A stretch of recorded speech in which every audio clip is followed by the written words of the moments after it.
Selamat pagi Ibu Bapak Saudara-saudara yang harus bahagia karena 3 jurus keberuntungan. Harus bahagia karena beruntung terlahir sebagai manusia. Yang kedua, harus bahagia karena beruntung mengenal dhamma, ajaran kebenaran.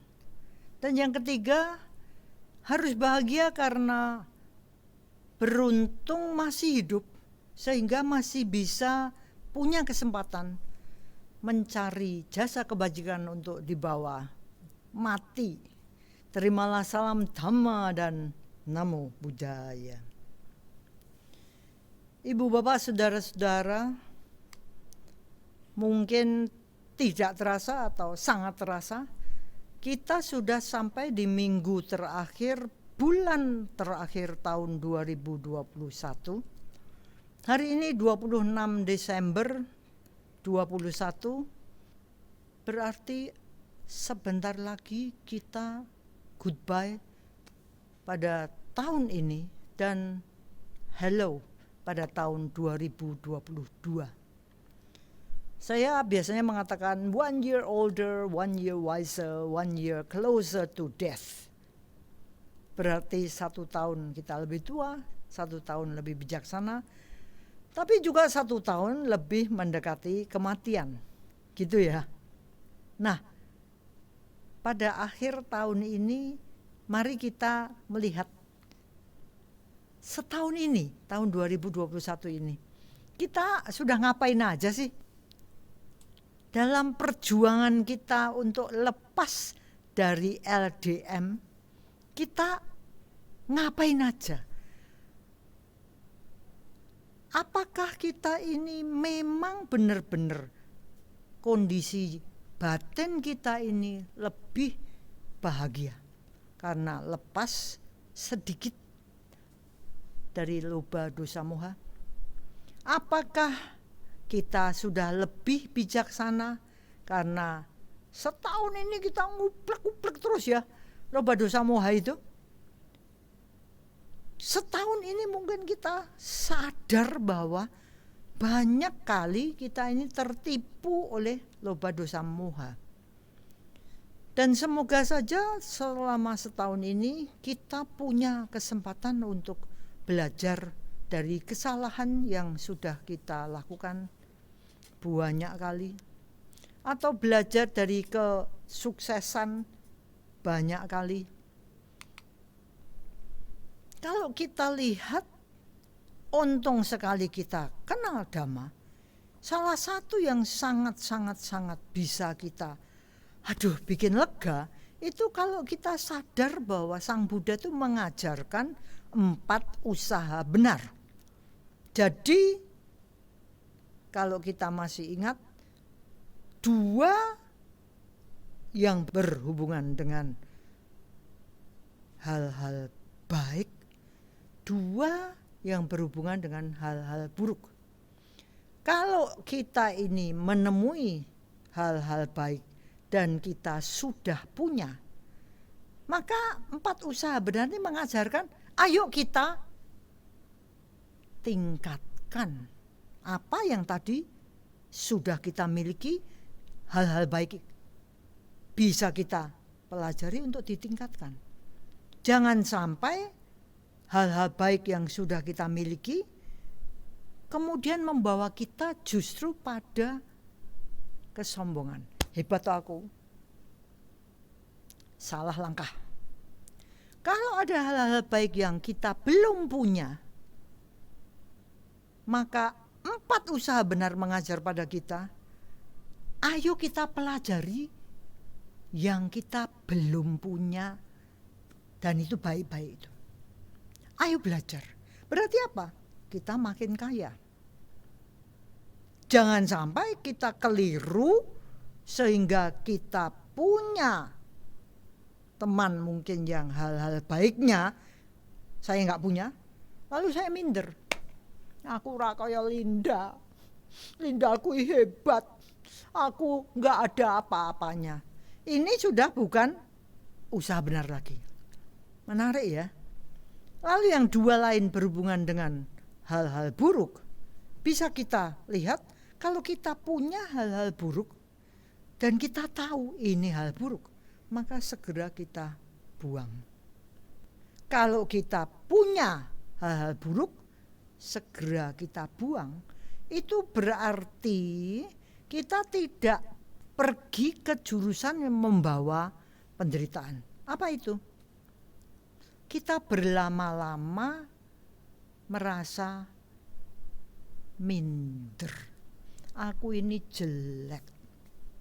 Bukan ada kejelekan dalam pikiran, tapi aku ini jelek. Berlama-lama di situ, akhirnya kita depresi atau kita sedih atau kita kemudian nggak berani keluar, ya, menjadi orang sakit jiwa, pasiennya bususan. Sebaliknya, kalau ada orang lain yang punya hal-hal buruk, saya tidak punya, maka yang perlu kita lakukan, kembali kita tutup pintu. Amit-amit, jangan sampai aku punya hal-hal buruk yang ada seperti itu. 4 usaha benar ini kalau kita benar-benar pahami dan selalu kita praktekkan, membawa kita pada satu kemajuan, nggak mungkin kemunduran. Membawa kita pada satu pemahaman, bukannya kesombongan atau moha. Karena apa? Karena yang tertinggal itu adalah semangat. Apapun juga membuat kita semangat. Ada hal yang baik, aku semangat belajar. Ada hal yang tidak baik, waduh, ini aku punya yang tidak baik, aku semangat menghapus. Apa yang kita punya dalam Dhamma itu luar biasa, bisa membawa kita pada pembebasan, sudah pasti. Maka beruntunglah kita yang kenal Dhamma. Hal lain yang bisa kita lihat selama setahun ini, apakah saya sudah paham tentang sesuatu yang dikatakan sebagai here and now, di sini dan kini. Kebanyakan dari kita itu menggunakan meditasi untuk membuat kita sadar pada aku ini di sini. Dan aku ini berada di masa kini. Tidak terbelenggu oleh masa lalu. Wah, dulu itu begini begitu. Kita melihat itu sudah lalu. Yang sudah ya sudah. Mari kita urusi di sini dan kini. Kelihatannya sepele ya, ibu bapak saudara-saudara. Di sini dan kini kita tahu. Ya tahu di sini, di sini. Kini, kini. Tapi kalau kita lihat beberapa minggu yang lalu kita belajar dari Harari yang disetel oleh Bu Susan, kita belajar tentang realita yang kelihatannya mulai menjadi gonjang-ganjing. Karena ada 2 realita ternyata. Ya, ada realita objektif yang nyatanya nyata, atau realita fiktif yang terjadi karena imajinasi. Kita sebagai manusia memang luar biasa, jadi kita punya realita fiktif yang binatang tidak punya. Meskipun kita termasuk alam binatang, tapi mereka nggak punya. Kita punya realita fiktif yang makin lama makin besar, dan ini membuat kita sepertinya sulit membedakan mana yang realita objektif, mana yang realita fiktif.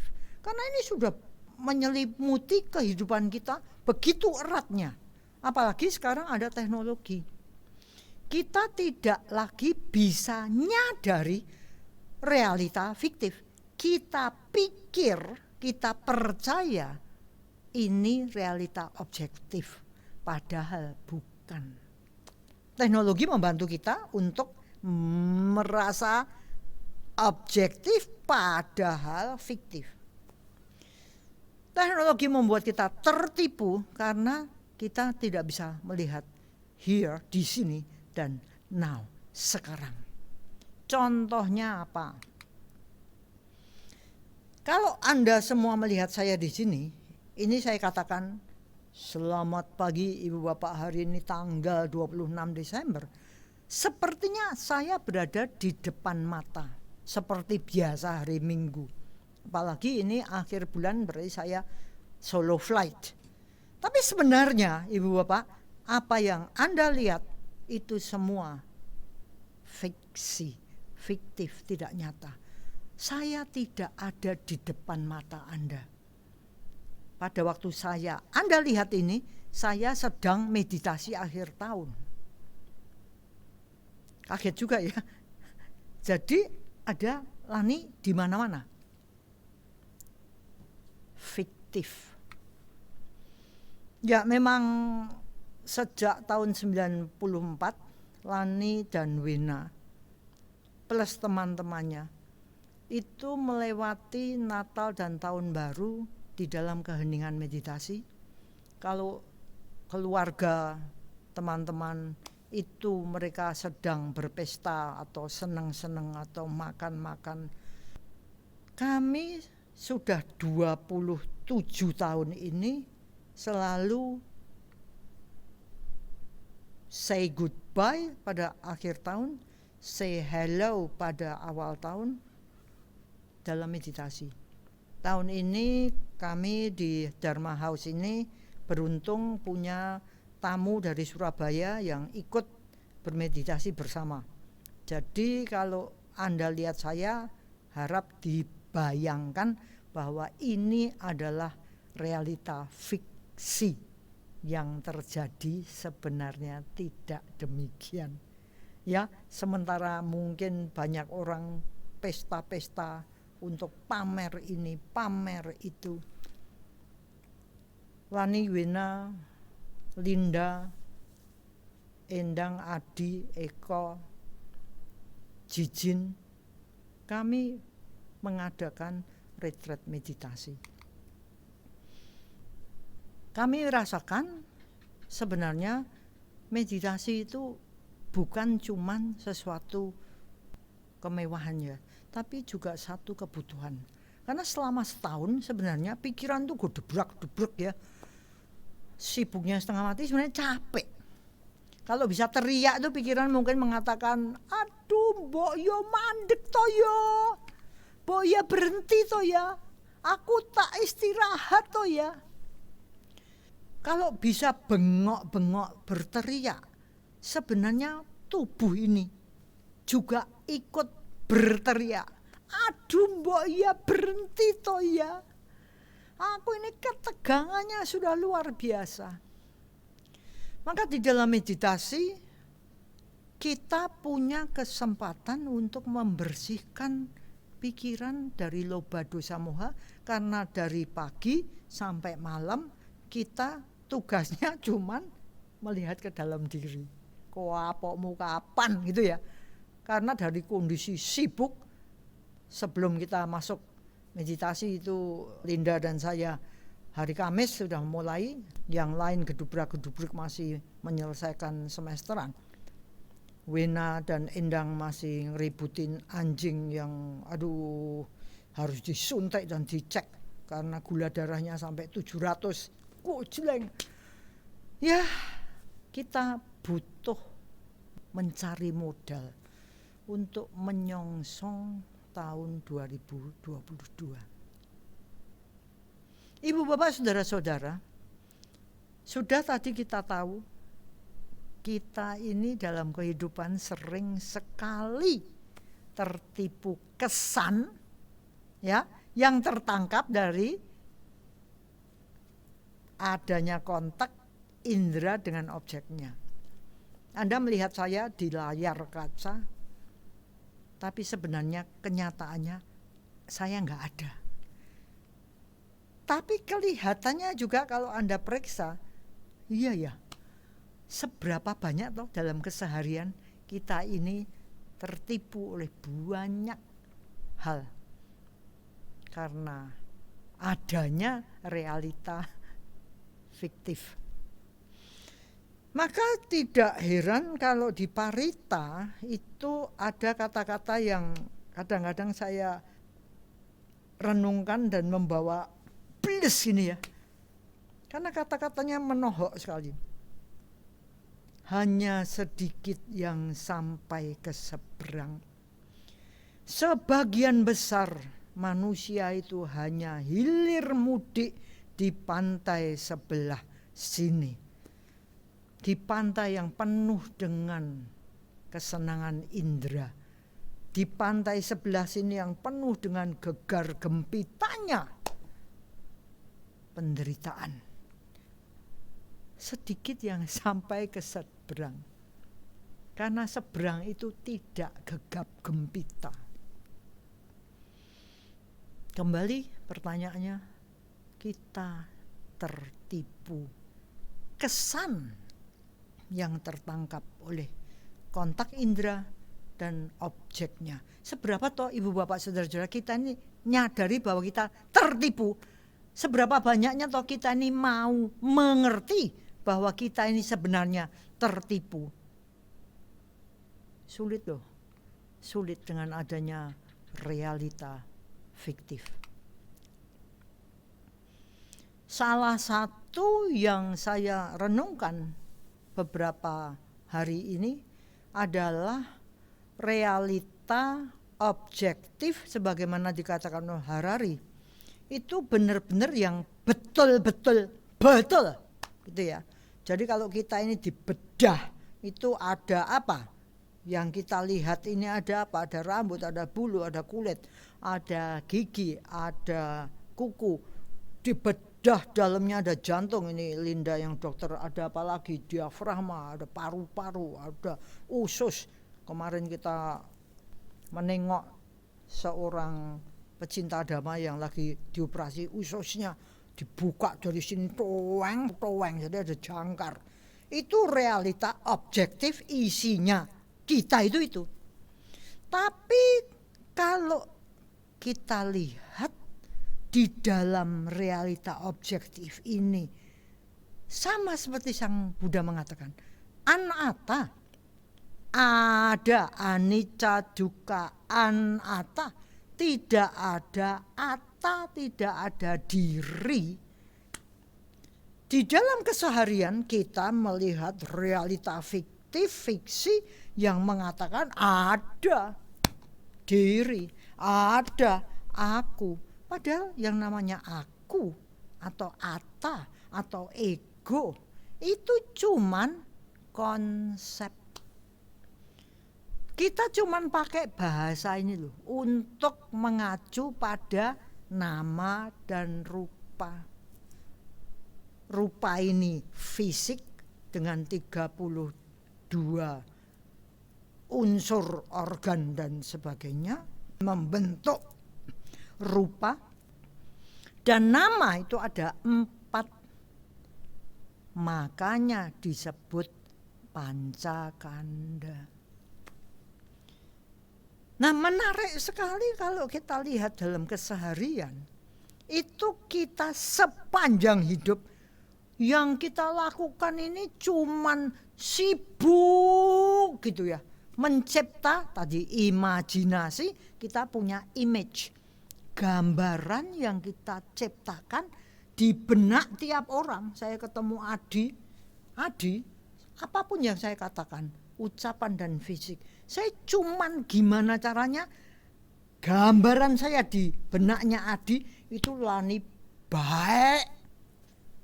Ada Linda, saya sibuk menciptakan supaya Linda itu punya akun isinya Lani Anggawati, itu apa Cik Lan? Baik. Sibuk segitu, buka akun pada tiap orang. Aku ini loh baik, aku ini hebat, aku ini yang paling gini, paling gitu. Kita sibuk menanam itu di dalam kehidupan kita. Apa itu? Realita fiksi. Dengan teknologi lebih lagi. Tiap kali status saya ganti pakai wig, wah,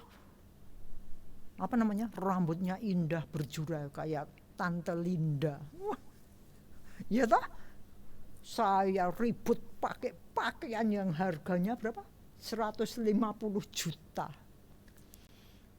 Pamer kan ada teknologi, ada arenanya, ada platformnya, ada IG, ada Facebook dan sebagainya, sehingga kita ini makin kejegur dalam realita fiksi. Fiksi loh Bapak Ibu, saudara-saudara, fiksi. Tapi kita menganggap itu beneran. Kita ini tertipu sehingga yang namanya realita objektif ketutup oleh gobloknya kita yang ditopang oleh teknologi. Maka jangan heran Ibu Bapak Saudara-saudara, kalau kita bicara atta, keakuan diri yang tadi konsep, yang tadi fiksi, yang tadi cuman bahasa, istilah. Satu hal ini, atta ini, yang sebenarnya dikatakan oleh Sang Buddha, nggak ada ini. Atta inilah yang merupakan sumbernya penderitaan. Karena di dalam atta ini penuh benih-benih penderitaan itu. Kemarin saya baru guyon sama Linda. Linda ini kan canggih ya. Wah, dia pamer sama saya. Cilan, iki lho Cilan. Tak dudui, aku tunjukin gambar-gambar pakaian. Wah. Saya seneng usil, jadi saya katakan kayak gini jelek. Loh, kamu ini gimana? Kalau ini dipakai itu menimbulkan kesan langsing. Tuh coba lihat di sini. Oh, langsing toh? Enggak, tetap gendut. Lu piye toh? Jadi karena atta ini dijadikan topik, menarik sekali, kita guyon-guyon setengah mati untuk melihat bahwa kita ini dipenuhi bayangan-bayangan. Dan kalau saya teruskan, itu saya sama Linda bisa, teman-teman bisa bertengkar karena kita sama-sama kukuh dengan keyakinan kita. Yo coba, kalau ini seperti gini, kan bagus aja kan? Enggak, sama ini, bagusan ini. Ya enggak, bagus yang ini. Lucu banget ya. Jadi atta yang namanya aku yang tidak ada ini bisa menjadi sumbernya pertengkaran hanya karena kesan yang ditangkap itu tidak sama. Itu sebabnya objective reality. Jadi realitas objektif itu tidak menimbulkan perang, tidak menimbulkan tengkar. Tapi yang namanya fiction reality, realita fiktif, ini menimbulkan perang. Karena apa? Ada yang nggak cocok, ada yang nggak sama. Pendapat orang sendiri-sendiri. Tapi menarik sekali bagaimana kita ini melekat pada aku loh, menurutku. Maka kalau kita ini lama-lama percaya tentang bagaimana omongan orang terhadap diriku sendiri, wah Cilan lu hebat.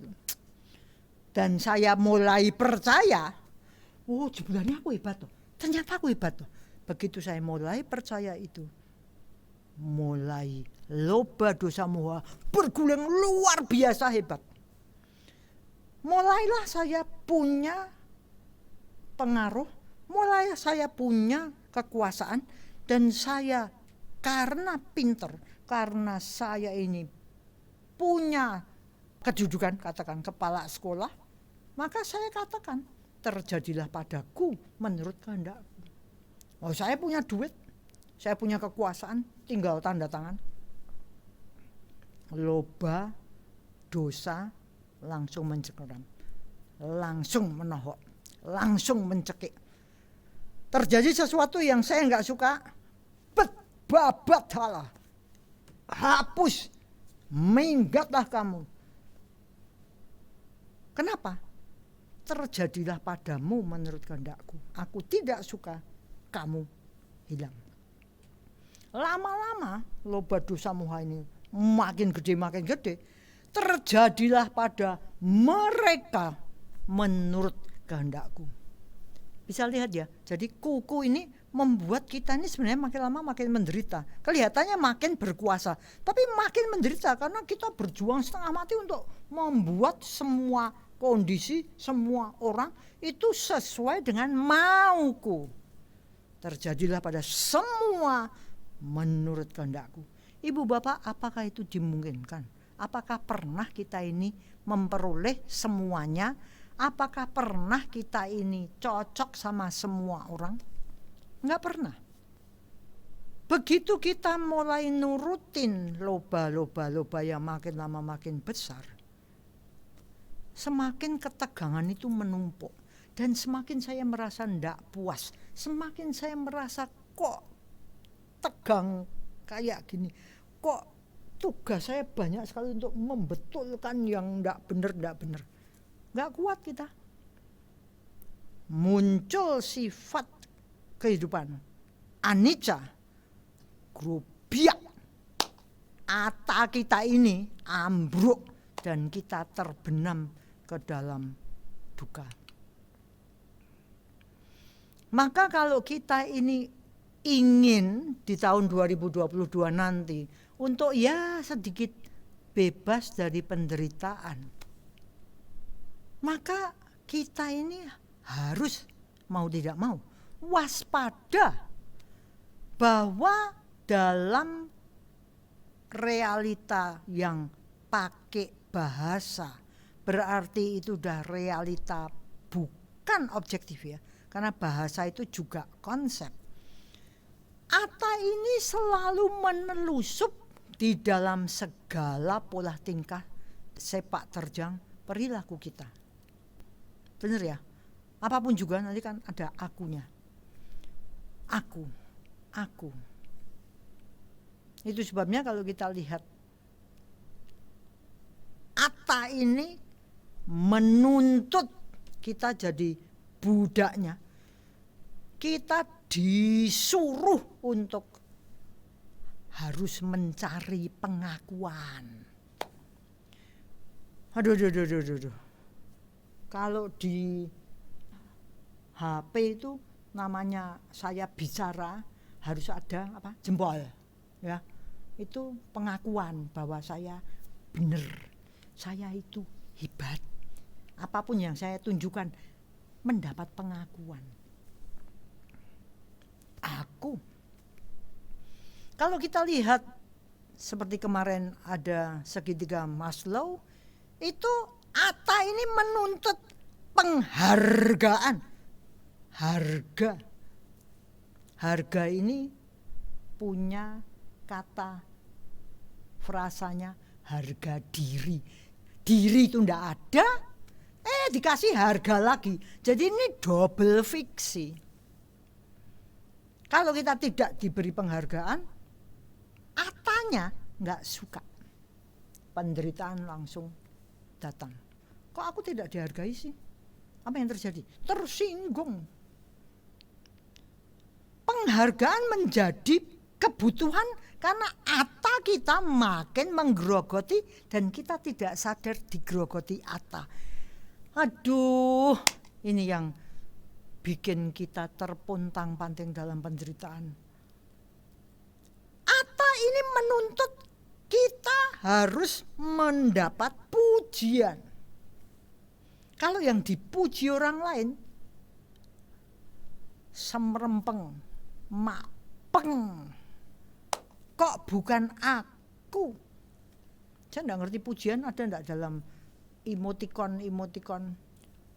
Saya paling enggak suka kalau ada pakai emoticon.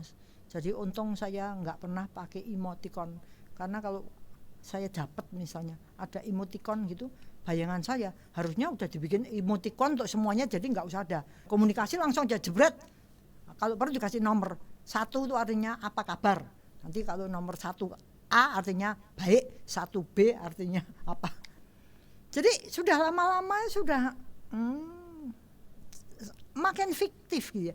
Dalam bingkai fiktif ada berbingkai. Ini menuntut yang wah pujian. Tiada hari tanpa jempol, hariku buruk.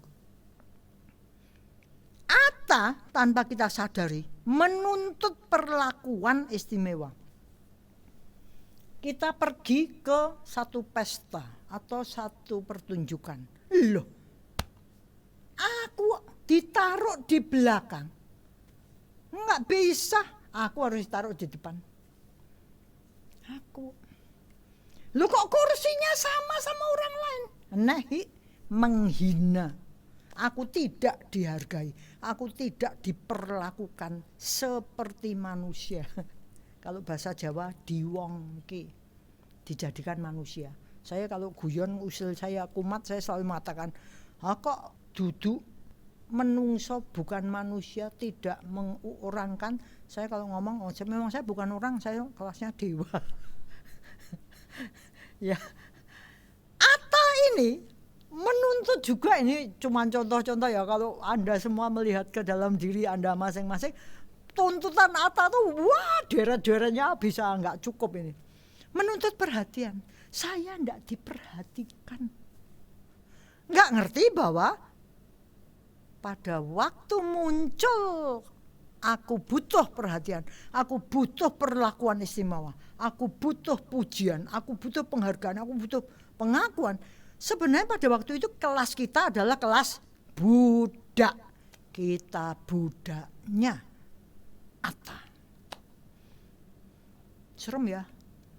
Tapi kita tidak merasa bahwa itu sebenarnya kotoran. Dianggapnya wajar toh. Manusia ya kan memang butuh pengakuan. Coba lihat segitiga Maslow. Makanya saya merasa Bu Susan itu luar biasa karena itu sudah dijebret-jebret ini loba, jebret-jebret dosa. Waduh, itu mengacau.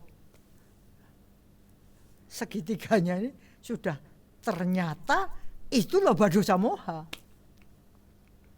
Kita dituntut ini itu, dituntut ini itu. Dan yang celaka Ibu Bapak Saudara-saudara, begitu kita ini ngeladenin Atta, dosisnya kebutuhan tadi, dosisnya tuntutan tadi meningkat seperti narkoba. Itu sebabnya kenapa kalau kita meladeni Atta, kita enggak sadis, nehi. Atta ini kotoran, defilement, kotoran batin. Atta ini menyebabkan penderitaan.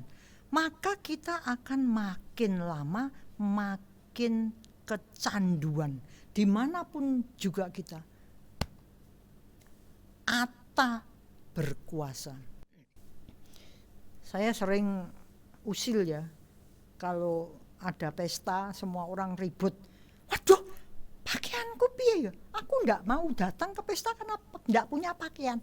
Saya biasanya tanya, sebentar, kalau kamu pakaiannya ribut-ribut kayak gitu tuh sebenarnya tuh kepengen apa sih?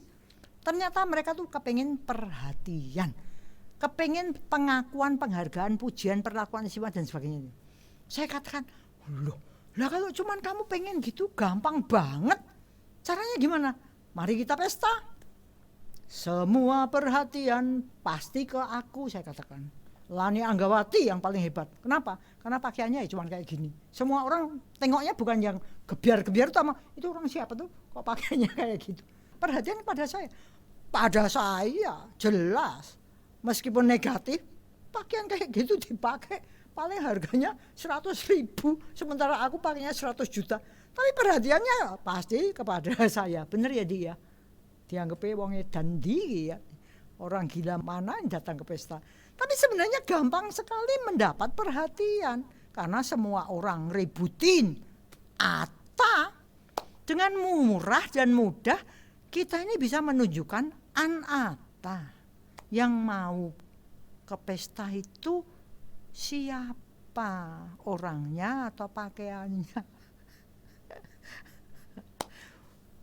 Merah, kuning, hijau, di wajah yang biru. Berapa make up? 10 juta, 50 juta katakan. Wih, hebat. Biar apa? Biar mendapat pengakuan, penghargaan, pujian, perlakuan istimewa, perhatian dan segala macam. Ayo pergi ke pesta sama saya. Siapa yang dapat semua itu? Lani Anggawati. Kenapa? Enggak pakai make up. Murah dan mudah. Semua orang nonton. Ini siapa tuh? Orang gila. Atta dan anatta itu menyebabkan gaya hidup yang amat berbeda. Kalau kita mengerti atta itu merupakan sumbernya penderitaan, itu memang nuntutnya itu mahal sekali. Kita harus punya duit banyak sekali untuk berada dalam lingkungan orang-orang yang atanya gedenya setengah mati. Datang arisan, berapa? 100 juta, arisan 100 juta. Oh itu kecil. Hah, kecil. Mahal sekali kalau untuk atta kita. Nah kalau anatta, ya arisan berapa? 10.000, 100.000, aja happy-nya setengah mati. Makanannya atta menuntut yang macam-macam. Anatta apa? Tempe, tahu, ciamik, tahu, penyet. Apapun juga pakai penyet. Beres, happy. Sama nanti keluarnya besok pagi bentuknya sama. Teman saya yang tukang kalau ngomong, oh rapodo Cik, enggak sama Cik. Apa? Kalau makanannya mahal-mahal itu baunya nanti lebih serem. Kalau kita makanannya biasa-biasa sayur-sayur, baunya tai itu enggak serem. Jadi berbeda. Saya ketawa ngekek-ngekek. Dunia ini berbeda sekali. Jadi mari kita lihat kita ini sebenarnya berada di mana sih? Sulit sekali hidup dengan atta yang menuntut seperti itu. Kenapa? Karena ibu bapak, saudara-saudara, yang namanya atta ini itu sebenarnya cengkeramannya itu bisanya luar biasa, berbisa. Yang kita senangi, yang kita abdi karena dia jadi tuan kita, menjadi majikan kita, menjadi bos kita. Ini sadisnya luar biasa. Begitu atta ini tidak keturutan, maka muncul penderitaan yang langsung membuat kita ini terpuruk. Kita jadi tersinggung. Kita menjadi uring-uringan. Wajah kita kayak setan belang ya, karena begitu pikiran tercengkeram oleh penderitaan, tidak keturutan, marah, tersinggung, atau kita merasa sedih, atau kita merasa tidak berharga, tidak ada harapan, tidak berdaya, merasa hidup ini getir, aku ini tidak ada gunanya. Akibatnya apa? Bisa depresi, bisa bunuh diri, dan tidak berhenti di situ. Begitu kita ini dicengkeram oleh atta yang luar biasa sadis, sudah kita ini punya karma buruk, sudah kita ini memperoleh buah karma buruk, begitu itu terjadi, kita tergulung untuk melakukan karma buruk baru melalui pikiran, ucapan, fisik. Ibu bapak saudara-saudara, kalau kita renungkan tentang atta, aduh serem banget, serem sekali. Tapi kita nggak sadar loh, kita merasa terbuai dalam alurnya lagu cinta tanpa ngerti kita mau kemana. Itu sebabnya begitu atta ini tidak keturutan, membawa penderitaan pada kita, terus kita bergulir lagi membawa penderitaan pada orang-orang di sekitar kita, sehingga dimanapun kita berada, kita ini seperti racun. Kita lihat satu film yang bagus, jangan sampai kita tertipu oleh apa yang ada di depan mata. 12, 13, 14, 14B. Here we are.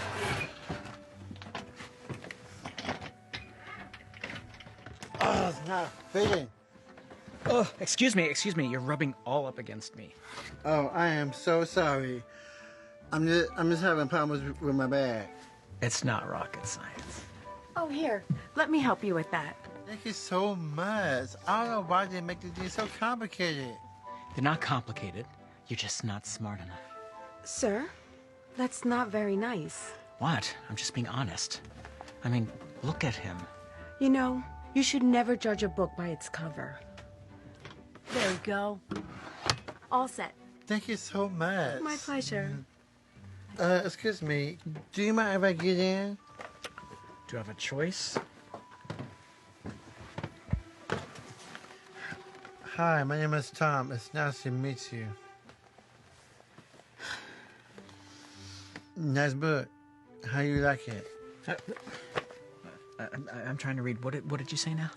Well, I'm sorry. I was just asking about the book you were reading. Okay, well, it is called Advanced Physics, and it is by Thomas Watson, one of the most prestigious physics scholars in the entire world. And I would explain it to you, but I don't think you're smart enough to get it. Well, actually, I like physics. You see. You know what? I really don't want to be bothered. If you have a problem, call the flight attendant. Okay, I'm not here to babysit you. Hello, sir. Would you like some water? Hello again. Would you like some water? Sir, thank you. You incompetent imbecile! I am so sorry. That was actually all my fault. Don't take the blame for him. I knew he was gonna be in trouble the second I saw him walk in. This is ridiculous. Nobody should have to sit next to this. You know what? I demand a new seat immediately. Okay. I'll go talk to the captain and see what we can do. Yeah, you do that. I'm glad we have an understanding. Oh my God. I'm so sorry. Can I help you clean that up? No, clearly you are not smart enough to do anything right. I'm sorry. Okay. I've spoken to the captain. Great. Did he find me a new seat? Even better. He's upgrading the ticket to first class. Ha! That's what I'm talking about. And thank goodness I don't have to spend the entire flight sitting next to you. I'll just grab the suitcase. Oh, no, that's not my suitcase. You got the wrong one. Oh, I'm sorry I wasn't more clear. The captain is actually upgrading his ticket to first class. Because we all agree he shouldn't have to sit next to someone like this. Wait, that's ridiculous. Excuse me, sir. How would you like to move to first class with us? We'd love to have you there. Wow. I love that. Great. The captain will be over shortly to personally escort you. I'll grab your bag. Thank you. Excuse me. And oh, by the way, that book is even better. The next chapter. What are you talking about? How would you know? Because I am Thomas Watson. I wrote that book. Wait, you wrote that? I don't understand. Like, you don't look like somebody who... Well, I guess you should never judge a book by its cover. Mr. Watson, we have your seat ready for you. Great. I'm coming. Have a nice flight.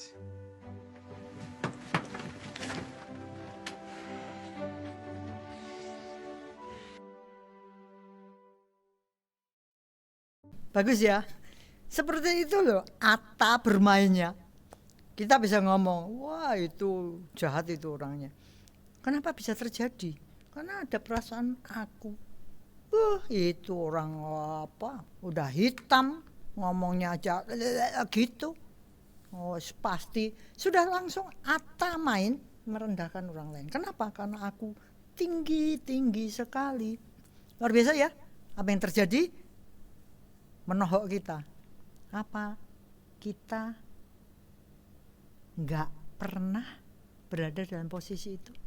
Mungkin kita yang memperlakukan orang, mungkin kita yang diperlakukan orang seperti itu. Akhir-akhir ini sudah sedang gencar-gencarnya dunia pendidikan diserbu dengan kebutuhan untuk hati-hati dengan 3 hal. Apa itu? Radikalisme, apa itu? Pornografi, dan yang satu adalah bullying, perundungan. Kalau kita merasa aku hebat, aku lebih tinggi, maka otomatis perundungan akan terjadi.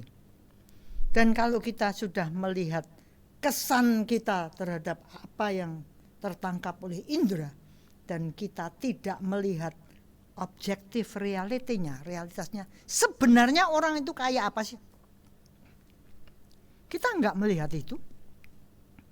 Kita melihatnya fiktif. apa yang ada di pikiran, yang merupakan konsep yang belum tentu cocok dengan realitas sebenarnya. Bener loh. Maka tugas kita untuk mengikis Atta itu harus terus berlanjut. Sampai nanti tahun depan tugas kita mengikis Atta terus berlanjut. Apa yang mesti kita pelajari? Kita belajar melihat what kind of mind I'm bringing from moment to moment. Macam apa toh pikiran yang setiap momen ini saya bawa. Macam apa? Saya bawa macam apa pikirannya. Dan hal-hal ini kalau kita amati dengan lebih jernih, membawa kita pada lucu-lucunya pengalaman hidup. Misalnya aja, sepele, hubungannya dengan Atta lo ya. Kerompiang, mesti lindai, pecah toh, perempeng ya, sudah marah gitu. Oh, makanya itu kalau anu mesti kamu tuh segera Atta kita bermain untuk saya tidak mau mengalami ini. Saya tidak mau kerompiang pecah ini. Apalagi yang mecahkan itu orang. Mulut, ucapan. Atta, kita mungkin tidak sadar ya, sampai terjadi peristiwa yang sama. Kerompiang. Tapi yang ini, yang mecahkan saya sendiri. Lain loh. Kalau tadi Linda yang mecahkan, ini saya sendiri yang pecahkan. Ibu bapak saudara-saudara, paham enggak bahwa sebenarnya yang terjadi itu sesuatu yang merupakan peristiwa sama-sama kerompiang. Tapi kenapa kok tidak ada mulut? Kenapa enggak ada? Karena saya sendiri yang memecahkan. Jadi urusannya terjadi adalah bukan kerompiangnya, tapi saya pengen nyalahkan. Buktinya apa? Buktinya kalau yang mecahkan saya, kok saya enggak apa-apa, kenapa? Sepele kelihatannya. Enggak sepele, ini menunjukkan betapa kita ini kedodoran urusan Atta. Aku harus bagus.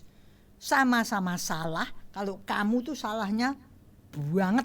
Tapi kalau saya, jangan cerewet. Atta itu Atta ibu bapak, saudara-saudara. Banyak sekali contoh-contoh yang lain. Kalau orang lain yang salah, kita ngeributinya luar biasa. Kena kita sendiri yang salah. Kalau ada orang lain ngomong yang seperti tadi saya ngomong, Atta ini udah langsung ngamuk. Kembali ya, jangan ngomong aku marah, tapi ada kemarahan di pikiran. Itu sebenarnya yang objektif, reality. Ada kemarahan di pikiran. Ini Atta sedang bergolak. Kita lihat lagi, kehilangan motor. Makanya motor itu kalau ditaruh itu kuncinya dijabut. Gua blok kunci enggak dijabut. Nanti dipikir cuma sebentar. Ayo tapi peristiwa yang sama, tapi yang tidak jabut itu saya dan hilang. Lah kok tiba-tiba saya enggak ngomel. Linda ngomel sama saya, cerewet. Padahal dulu dia menghilangkan motor, saya maki-maki. Tapi kalau saya yang menghilangkan, tiba-tiba tidak berdosa apa-apa. Ibu bapak saudara, ini loh Atta yang main. Mungkin kita nggak merasa begitu banyak masalah-masalah seperti ini. Adi, barang ini ditaruh di tempatnya. Saya tadi ya sudah naruh kok. Apa? Ini? Nggak ada nih, aku mau butuh. Saya enggak. Memang kamu ini selalu, itu kata selalu, tidak pernah segala macam itu kan menyangatkan. Wadi sebel, dia pakai CCTV. Coba kita lihat. Ternyata yang tidak naruh pada tempatnya itu saya. Apa yang saya katakan? Kalau Adi berani ngomong, kan bukan saya, cerewet. Saudara-saudara, Atta bermain. Contoh lain, ada orang yang memuji. Wih, Linda hebat ya. Alah, Linda ya apa? Ayu loh bang. Ayu apa ya? Ngono ayu. Matamu itu yang nggak beres. Pakai kacamata. Orang kayak gitu dia mungkin ayu. Yang ayu kan aku. Aku kan cantik jelita elok rupawan. Kenapa? Atanya nggak terima. Urusan dengan Atta ini saya punya pengalaman yang luar biasa menarik. Pada waktu itu ibu bapak saudara-saudara, Sangga Theravada Indonesia merayakan 25 tahun. Dan mereka memberi penghargaan khusus pada 25 orang. Wow, hebat banget. Sepele? Enggak sepele. Kenapa? Karena kemudian satu surat dilayangkan pada Lani Agawati. Isinya apa? Marah-marah. Kok si A dapat penghargaan? Kok si B enggak dapat? Tidak adil. Kok si C dapat? Apa kiprahnya dalam sangga dan sebagainya? Nah saya baca itu kan saya ketawa kepingkel-pingkel. Emangnya saya toh yang jadi penentu penghargaan. Lucu ya? Tapi bagi dia, itu enggak lucu. Itu ketidakadilan. Saya tersinggung. Mungkin karena dia tidak mendapat penghargaan. Ibu bapak saudara-saudara, hal-hal yang lucu-lucu kayak gitu itu banyak terjadi karena Atta. Padahal kalau kita lihat suatu karma dilakukan itu kalau kita benar-benar nembus yang objektif, realita objektif, itu cuman karma itu sendiri tok saja. Bukan si pelaku aku. Aku memberi hadiah sama Linda. Aku loh yang memberi. Kalau kita lihat karma, yang ada adalah pemberian ini aja. Itu sebabnya kalau kita ini pakai satu fiction realita fiksi mengatakan aku sedih, aku marah, aku bingung, aku khawatir, aku takut, aku benci, aku pengen dan sebagainya. Aku yang memberi, aku yang gitu. Dan bukannya realita objektif, ada kesedihan di pikiran. Maka kita lewat meditasi bisa nembus itu pemahaman bahwa karma itu berlaku, terjadi, itu pelakunya si aku ini sebenarnya enggak ikut-ikutan. Secara bahasa kita ngomong aku berjalan. Aku jalan. Karena aku tuh suka, aku ini dikatutkan, diikut sertakan, maka aku bilang subjeknya aku. Padahal apa yang terjadi? Yang ada hanyalah kaki angkat, kaki maju, kaki turun. Kaki satunya, kaki angkat, kaki maju, kaki turun.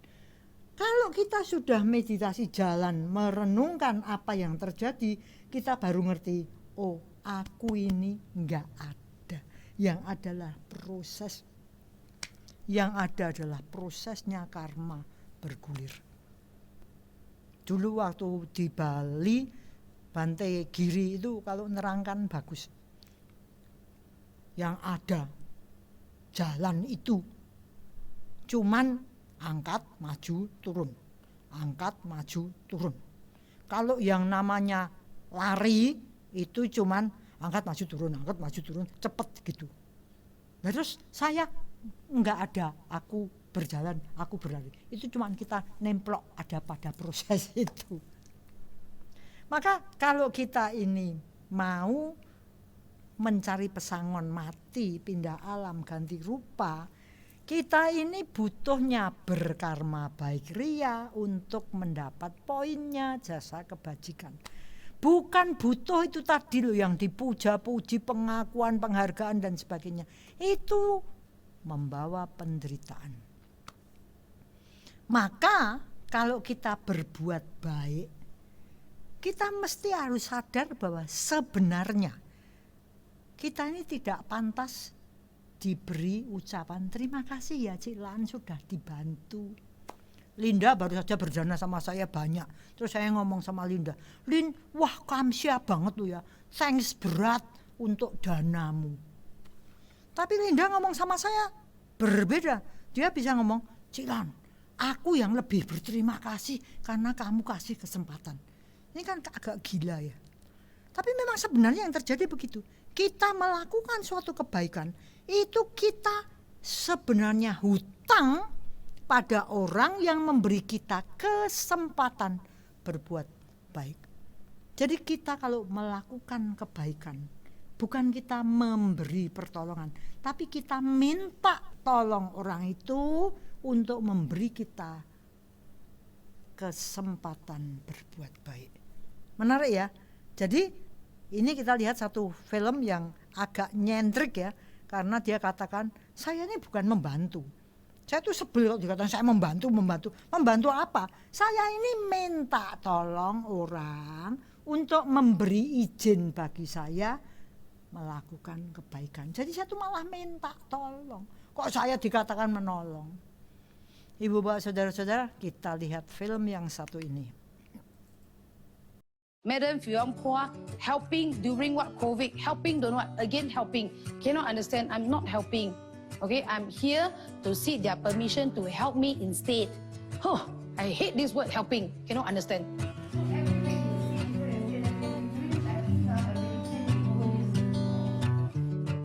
Hi, good morning, I'm Fion. This year I'm 50 years old.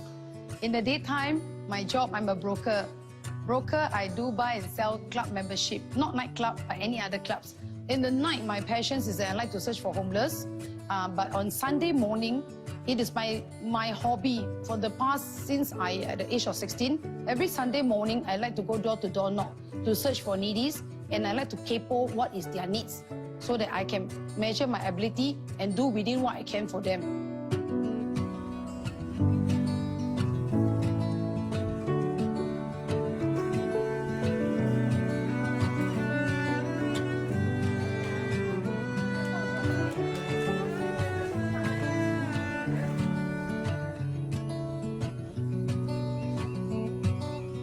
So I came from a very low income, I would say. My father have to work the whole entire day in the Van Houten chocolate factory, and my mom has to work night shift. So that one parent's in the day around and another parent's at night around for us, three of us. So at a very young age of 7, I started working. At the age of 8 and 9, I started distribute newspaper. When you go and give newspaper, you see landed property with dogs. You saw that they got fresh milk. You look at the brand, you capo around, you check who is the owner. Go to interview and tell the owner, hey, I can give newspaper, I can at the same time also deliver milk. So that's why I have many form of job in the young days, like 7 years old, 8 years old, 9 years old. Of course, you ask me, you don't need to sleep. How do you study? Last time school days and now different. Now after school, you got tuitions, you got CCA, you got everything. My time, halama. Come out from the school, need the bag, do not throw away already. No need to study one.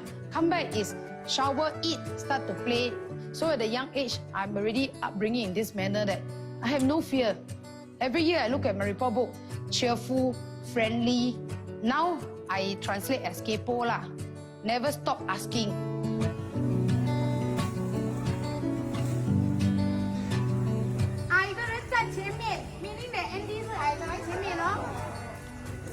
Downstairs the queue is getting longer and longer and longer and longer. Everyone, when you go near, you tell them social distance 1 meter. 如果你要 start from last block, 你就 concentrate on last block. 如果你要 first block 91就 concentrate 一班一起做。Nobody have ever stopped me from cleaning the house. I proudly even speak to Goh Chok Tong. When Goh Chok Tong asked me, if you want, how many attempts do you need to speak to the hoarders? Tell Goh Chok Tong 1 attempt. Goh Chok Tong say, are you sure? I say, yes. He said, Marine Parade, Block 53, I got one auntie hoarders, 80 over years old. How many times we try also cannot? Line up your team, your we care, whatever, then line up. Video, 1 attempt. 3 conversation only. Auntie, 有人在家吗？没有人在家 ，OK， 外面的东西不是你的啊 ，OK， 我清掉。有人在家 ，OK， open cleaning start. Because we know what we are doing, and we know very well that we came with a heart that we are so willing to beg for you to accept what we are doing. So we have no issue, because we did not came with a heart like wanting to pin you down that you are needy, you are beggar, you cannot be a chooser. You know, we want to do this, you should be thankful. We never come in this kind of heart. We come in a heart of very thankful seeing an elderly ama. We treat you like our grandmother. We want to trim your hair, we want to trim your nail, we want to trim your toe. We want to bring you go and eat, you know. Yeah, so we came with this kind of heart. Oh yeah, You remember me, Yeah, that time my daughter come here and do the massage for you, tombo. Yeah. How come you know me? Because of this, right? Yeah. Yeah, I know. So long already you never come and see me. I see downstairs. I never come upstairs. So I never go. You never go down, but I'm downstairs. Our warm, even the blind can feel it. Even the dumb and deaf can feel it. How you warm people's heart? That's very important. That's why I always tell all my volunteers who came to us, one thing, only one request. You no need to donate money. We reject all money. But you cannot donate your tears. You cannot come here and cry. The needies have more tears than you. Come here, come with respect. Okay, do whatever with no expectation and accept all outcome. 早上好，我们是一个Now they are actually giving subsidy for families with children. And mask every year. Alamak, so scared of cats.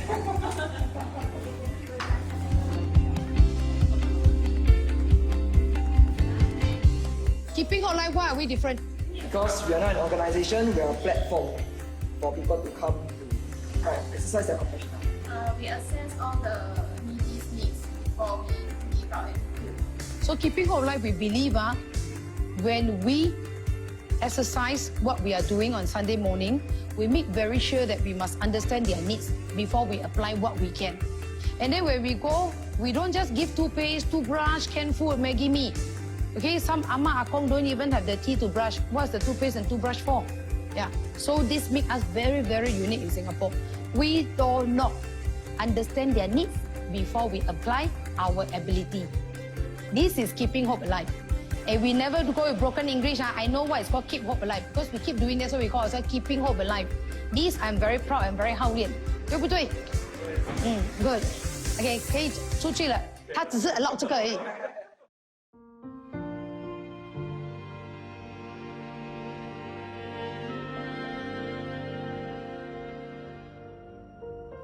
所以我们也敲门敲到其他Henderson Road，他把整个屋子全部放masking tape。然后我们敲门的时候发现里面的冷气很冷，这个门很冷，有 masking tape，有一股很强的 gas 的味道。我们敲门他开那个 Mr. Day， 他要把他的5个孩子一起拿去自杀。他 masking tape 后好，他开 aircon， 他给他孩子不喝什么东西，全部睡觉，他要以 gas 毒死他们。刚刚好他是穷到连那个 gas 都不够了。他开那个 gas， 那个 gas 走到关了，他还不够死的。刚刚我们敲门开他给我们看，他只有一撮小撮的米。他讲他日拜夜拜，比如他家里很多 statue of Buddha， 他讲他日拜夜拜都没有保佑他。他现在家里剩这么一撮米，连他中风，他狗力给他来中风。他讲他不可以留下他的孩子，他要带他所有的孩子一起走。Still is a worry for us because he's a stroke patient, he cannot carry the son to shower. The wife is a long-term visa, so the boy is growing bigger and bigger and bigger, heavier and heavier. 因为没有运动，他的 muscle 很重。To carry him to shower, we use trolley to push already. So this is something that we found, we see. When we ask, if you ask a question what can you do beyond what you cannot do? This is case like this. He is growing, I cannot stop him from growing. Pushing him to shower is a big hassle. What can I do? I cannot stop him from not showering. and I can't teach him to shower. So these are things that if I found, I cannot do. I cannot do beyond what I can do already. And this is what I mean. 所以你问我 what inspire me? Every door be mine.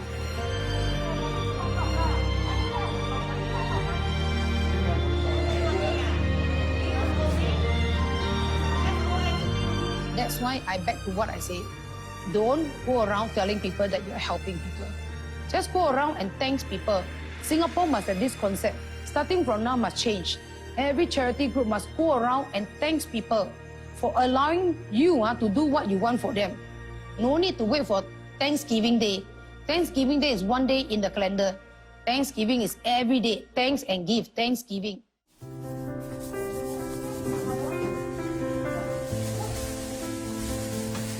For the past 2-3 decades, I have a very hard time to explain to people who interview me. They always, after listening to me, I say that, hey, look, we are not helping anyone. We are here to seek their permission for them to help us, to allow us to do what we want to do. Even after explain 10 times, 20 times, 30 times, go back, they were still right. Madam Fion Phua, helping during what COVID, helping, don't know what, again helping.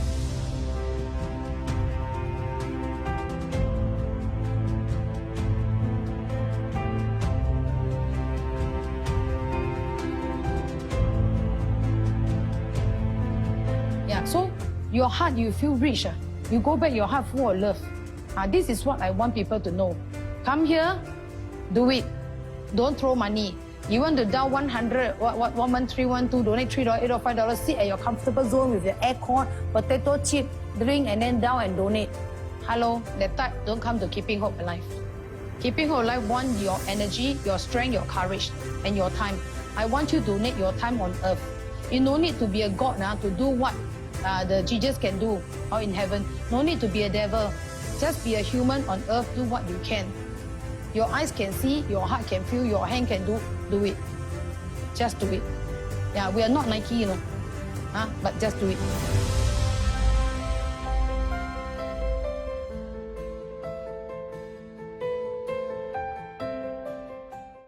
Bagus ya. Tadi saya pamer-pamer dengan wah gebiar. Ini yang Madam Fion ini punya andeng-andeng, tai lalat. Kalau orang yang tingkatnya kaya raya masih sudah ribut dengan dibuang. Dia dengan bangga, kamu ingat saya, karena ini ya. Sangat berbeda. Maka mari kita di akhir tahun ini kembali merenungkan setahun ini kita sudah ngapain sih? Mari kita pilah-pilah yang itu nggak bagus itu perlu dibuang. Kita lihat wah kalau yang itu juga nggak bagus. Untung saya tidak melakukan itu. 2, usaha benar. Kita ingat-ingat saya dulu melakukan ini, wah bagus itu. Berarti saya harus mengembangkan. Saya lihat orang-orang itu begini begitu bagus ya. Saya kok enggak ya? Saya mau belajar seperti itu. 2, usaha benar yang lain. Dengan menyatukan 4 usaha benar ini, semoga tahun 2021 yang berlalu ini memberi pada kita satu kebijaksanaan untuk mentransformasi, mengubah, ganti gaya hidup, ganti kecenderungan. Kenapa? 2022 menanti. Dan kalau kita beruntung masih bisa hidup di tahun depan, itulah arena yang tersedia sebagai realita objektif bagi kita untuk mengisi kehidupan dengan hal-hal yang bermanfaat. Selamat tahun baru 2022. Selamat berbahagia karena 3 jurus kebahagiaan. Semoga semua makhluk bahagia dan semoga yang terbaik datang pada kita semua. Sadu, sadu, sadu.